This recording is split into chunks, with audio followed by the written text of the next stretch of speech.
ఎన్నో రకాల అద్భుతమైన ఈ రాజ్యాంగాన్ని, భారతదేశ ప్రజల జీవితాలను మార్చే ఈ రాజ్యాంగాన్ని మనం అమలు చేయట్లే.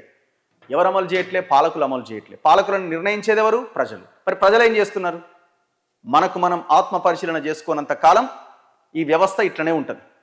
నాయకులు మారరు, పార్టీలు మారవు. మనమే మారాలి. మనల్ని మనమే ఒక్కసారి క్వశ్చన్ చేసుకోవాలి. ఎందుకు మనం పైసలు తీసుకొని ఓటేస్తున్నామో అక్కడే ఉంది అసలు మూలం. ఈ స్పీచ్లు ఇవన్నీ అక్కర్లే. స్వాతంత్రం వాళ్ళు తెచ్చిరు, వీళ్ళు తెచ్చిరు, ఇవన్నీ మనం సంవత్సరాల తరబడి స్కూళ్ళ నుంచి, కాలేజీల నుంచి వింటూనే ఉన్నాం. ఈ స్పీచ్లు పుస్తకాల్లో కూడా ఆ పాఠ్యాంశాలు ఉన్నాయి. అందులో కూడా కొన్ని వక్రీకరించబడ్డాయి ఉన్నాయి. పక్కన పెట్టండి. తెచ్చిర్రు, వచ్చిన స్వాతంత్రాన్ని, మహానుభావులు సాధించిన స్వాతంత్రంలో మనం ఏం చేస్తున్నాం అన్నది మన రోల్. ఓటుకు అమ్ముడు పోయి ఓటేస్తున్నాం. ఇక మనకు మాట్లాడే నైతిక అర్హత లేదు. వాడు ఎందుకు పని చేయట్లేదు, ఎందుకు పని చేస్తాడు, ఓన్ అనుకున్నాం.